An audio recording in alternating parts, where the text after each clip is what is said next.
Damn. Dear God, what the hell even was that? What even is this place? You're in the very conscious of your mind. Whoa! Who the hell are you? I'm surprised you don't know me. My name is Lethere, and I went with a simplistic form that's more comprehensible to your mindset. Wow, very unique and original. Now could you mind explaining to me why you even took me here to begin with? For some time now, I've seen you getting more and more knowledge about what humans find interesting in their lives and the world that they inhabited. For some time? I literally just started my video making. And you seem like the perfect candidate to tell me a wonderful thing about your people's culture. Okay, so let's just say I don't give you a little bit of a talk. What happens then? Well, I will erase you out of existence. Just like the others that resided here. Erased? How many people have you killed? It matters. Add the amount of days in a year and times it by 20. Dear God. Music. I can tell you about one of the best albums someone can listen to. Oh? And what would that be exactly? Well, get comfy, because this is gonna take a while.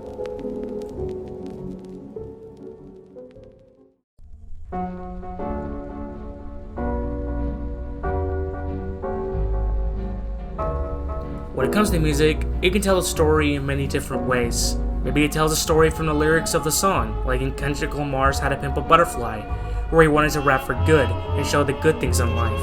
Or even in albums that I don't really like Beyonce's Lemonade, where she wanted to bring a lesson about black culture and how it affects families alike because of it. But I don't think I ever seen something until now that could be able to tell a story by using only instrumentals and effects for the entirety of it, and that would be The Caretaker, Everywhere at the End of Time. As I was looking around for some music to listen to and get a taste of a new genre, I spotted a video that left a really unnerving feeling in my heart. The video being called The Caretaker, Ever at the End of Time, Stage 1 through 6 complete. This was really only the third album I listened to, next to How to Pimp a Butterfly and the Gorillaz' Song Machine. However, what I was worried about was what everyone else saw when they saw it. The duration of it, being 6.5 hours of music. So because of which, I left it alone for unknown reasons, up until I had a lot of time on my hands, due to work, days off, and I just had nothing else to do, whether I'm not typing away on my computer, or fucking around with games that I have on Steam. So I decided to take a listen to it, and already, I felt my body felt a sense of dread and worry when I heard the first few notes of the first song.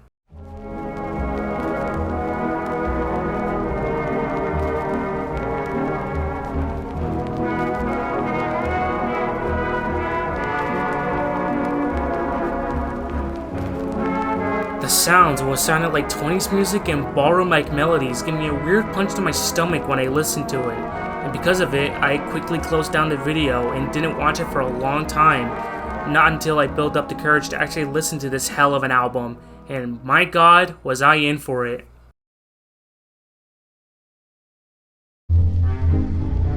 The Caretaker, Ever at the End of Time is an album that goes through the experience and growing pains of dementia, through the beginning, the everlasting torment, and the death all in one album. Created by Leland Kirby back in 2016 and ending in 2019, he created music beginning with selected memories from the Haunted Ballroom back in 1999 apparently, which is really damn incredible. The album's many cover arts were created by Ivan Seal, where while not much is known about him, he did create some really amazing abstract art, which is pretty cool and seemed to try to figure out what they're about. But with the Caretaker's artwork, it was supposed to be a clear depiction of dementia itself, taking a toll and leaving nothing but emptiness. And with every piece of art, you can tell how more confusing and more frightening they become with each and every one of his works as the illness got worse in time. Alright, now with that out of the way and talking about the history, let's get started with this behemoth of a song and give it all we can to try and describe the album and what it's truly about. A lot of people have their interpretations of the album, being a humanization of someone who has Alzheimer's and are going through all the stages of it till death.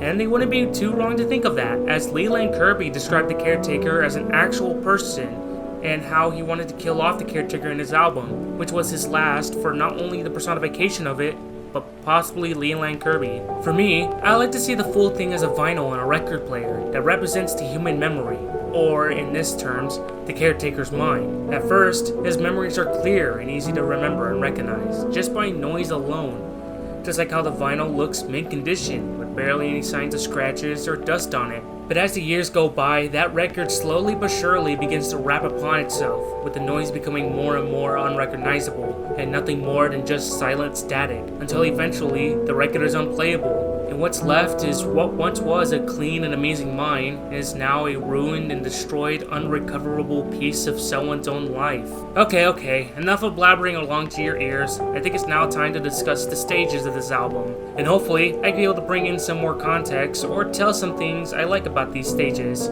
So, let's begin. Stage 1 can be described as the calm before the storm, as it's one of the most calmed down stages aside from the last one.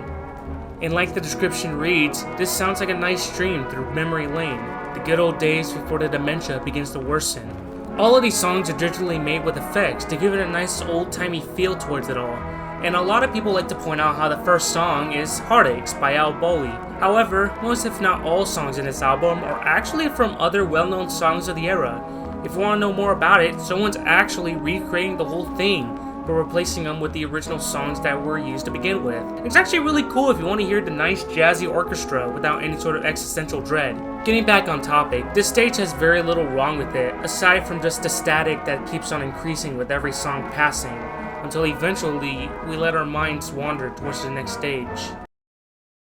Stage 2 is when the dementia begins to slowly worsen inside of the person's memory. The static sounds and other distortions start to worsen, with the music being slightly unaffected by it, with the only problem with them being the songs leaving off or even starting with droning sounds that just keep going as time goes on. While I enjoyed all of these songs, I felt a sense of dread coming in from every minute of the stage. Feeling like on the outside everything seems to be doing good, but in the inside there's something wrong in which if it isn't taken care of could lead to some consequences. And just like the third to last song before the next stage implies, this stage is the last where you could be able to hear these songs clearly without any sort of distortion, before we go further down into this rabbit hole. Stage 3 is when the fear finally begins to settle in for me. The sounds aren't the only thing being affected, it's the music that's finally losing its direction and begins turning into nothing more than distortions. Some songs drag on for a little while, echoing effects that stretch with the songs, and even a few that repeat the same exact lines of instruments, or cutting off parts of the song entirely. Starting to feel like the memories are starting to finally become affected, and parts of them begin to repeat themselves, or cut off like memories are slowly fading away from the person's mindset. I know the way that these songs go, but sometimes I start to forget some parts of the whole thing, despite the fact I've been hearing them over and over again from these stages beforehand, making this stage honestly one of my favorite, yet most horrifying stages of all time. Stage 4 is where everything starts to crumble. The memories can no longer be recognized as it's nothing more than jumbled noises, with just a few seconds of momentary bliss, only to be blurred out with more noises of static and pieces of song structure. As if I know any, come on now. And while you can still hear how the songs played out in some parts of the stage, it quickly gets covered by the everlasting static and noise sprinkled about the stage, with a struggle to remember any of the good memories. And as you desperately try to remember, all that leads to is even more chaos and madness. Stage 5 is where all hell breaks loose, as all former memories are gone and forgotten a long time ago.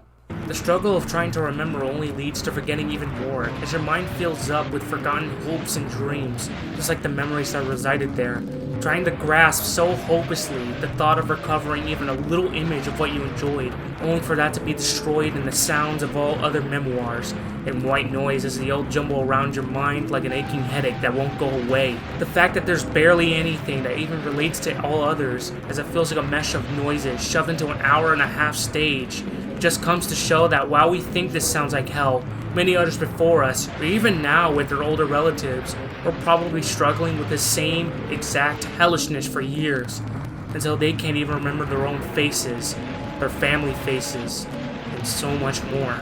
And even the stage names signify all this. Just like Stage 4 having post-awareness confusion, Stage 5 has advanced plaque entanglements, as you're trying to desperately remember so many things, and it leads to nothing more than confusion and horror. Stage 6, the grand finale of all the hell we have heard from for 5 hours now, is finally over.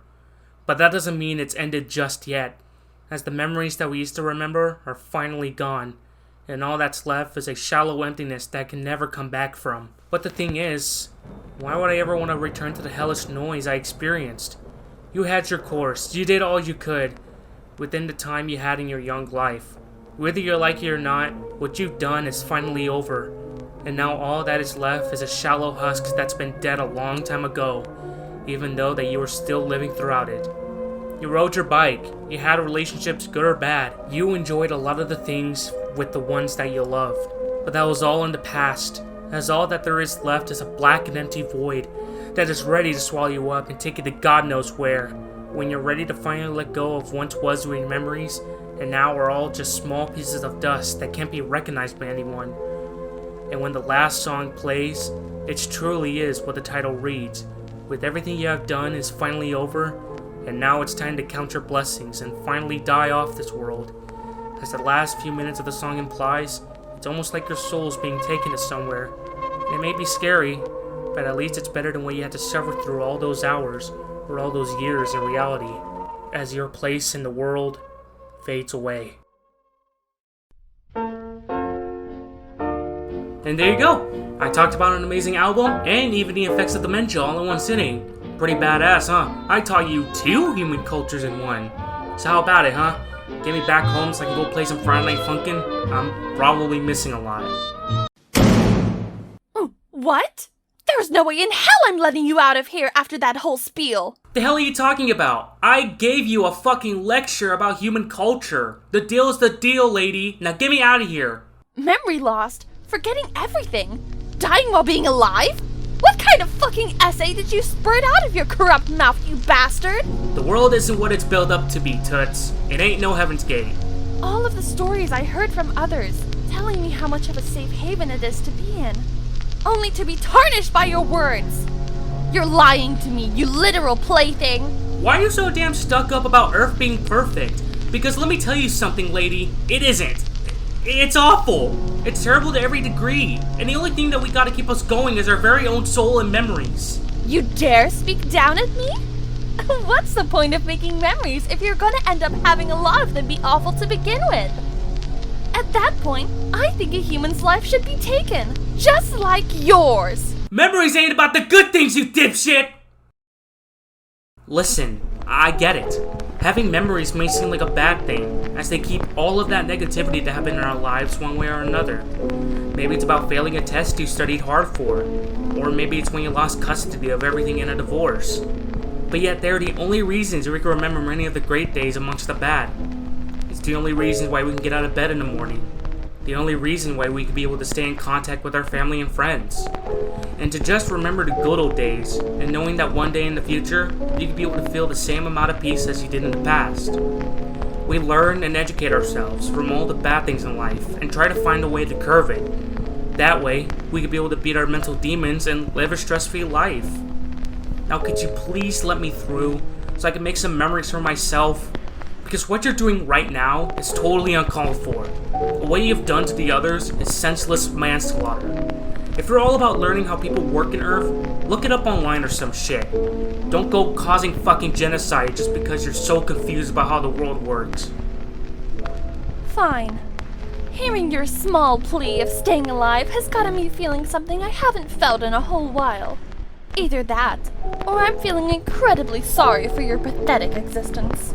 Now, get out of my sight, before I really erase you out of your own existence.